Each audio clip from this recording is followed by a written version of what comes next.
అక్షరాల ప్రయాణం. అభి అద్భుత గాథ. అనగనగా అభి అనే ఒక బుజ్జి అబ్బాయి ఉండేవాడు. వాడి దగ్గర ఒక చిన్ని పుస్తకముంది. ఆ పుస్తకంలో కేవలం కొన్ని అక్షరాలు మాత్రమే ఉన్నాయి. అభి ఆ పుస్తకాన్ని చూస్తూ, నేను ఇవన్నీ చదవగలనా అని ఆలోచించాడు. గదిలో మెత్తని వెలుతురు ఉంది. అంతా ప్రశాంతంగా ఉంది. అభి మెల్లగా మొదటి అక్షరాన్ని చదివాడు. అప్పుడే ఒక అద్భుతం జరిగింది. ఆ పుస్తకం నుండి ఒక చిన్న బంగారు వెలుగు మెరిసింది. ఆ వెలుగు అభి ముఖం మీద చిరునవ్వును పూయించింది. నేను మొదలుపెట్టాను అని అభి సంబరపడ్డాడు. అభి ఒక్కొక్క అక్షరాన్ని కలుపుతూ చదవడం మొదలుపెట్టాడు. ప్రతి అక్షరం చదువుతున్నప్పుడు గదిలో ఒక కొత్త రంగు వెలుగు నిండుతోంది. ఆ చిన్ని పుస్తకం ఇప్పుడు అభి చేతుల్లో కొంచెం పెద్దదిగా అనిపించింది. అతనికి చదవడం చాలా ఇష్టంగా ఉంది. నేను చదవగలను అని అభి గట్టిగా నవ్వుతూ అన్నాడు. ప్రతి పేజీ తిప్పుతుంటే ఆ పుస్తకం మరింత పెద్దదిగా మారుతోంది. అందులోని బొమ్మలు నిజంగా కదులుతున్నట్లు అనిపించాయి. అభికి ఆశ్చర్యం వేసింది. చదవడం ఇంత సరదాగా ఉంటుందని తను అనుకోలేదు. ఇప్పుడు అభి చేతిలో ఒక అందమైన పెద్ద బొమ్మల పుస్తకముంది. అందులో రంగురంగుల పక్షులు, చెట్లు ఉన్నాయి.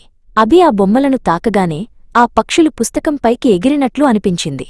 గది అంతా అడవిలా మారిపోయినట్లు అభి ఊహించుకున్నాడు. అభి ఆగిపోలేదు. ప్రతిరోజూ కొంచెం కొంచెం చదువుతూనే ఉన్నాడు. ప్రతి అక్షరం ఒక నక్షత్రంలా మారి గది కప్పుపై చేరుకుంది. ఒక్కొక్క చిన్న అడుగు వేస్తూ అభి ఎంతో జ్ఞానాన్ని సంపాదిస్తున్నాడు. ఆ చిన్న చుక్కలన్నీ కలిసి మెరుస్తున్నాయి. గదిలో ఎక్కడ చూసినా ఇప్పుడు పుస్తకాలే. అభి చదివిన చిన్ని పుస్తకాలన్నీ ఇప్పుడు పెద్ద పెద్ద జ్ఞానభాండాగారాలుగా మారిపోయాయి. అభి ఒక పెద్ద పుస్తకాల రాసి మధ్యలో కూర్చుని కొత్త లోకాలను చూస్తున్నాడు. అతనికి అస్సలు అలసట అనిపించడం లేదు. అకస్మాత్తుగా ఒక పెద్ద పుస్తకం నుండి వెలుగు ప్రవాహంలా బయటకు వచ్చింది. అది ఒక నీలిరంగు వెలుగు, చూడటానికి సముద్రంలా ఉంది.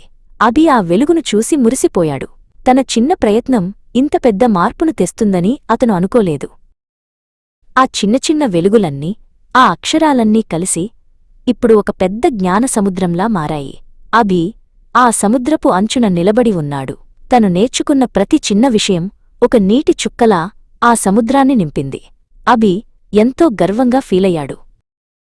చిన్న చిన్న చుక్కలు కలిస్తే పెద్ద సముద్రమవుతుంది అని అభికి అర్థమైంది.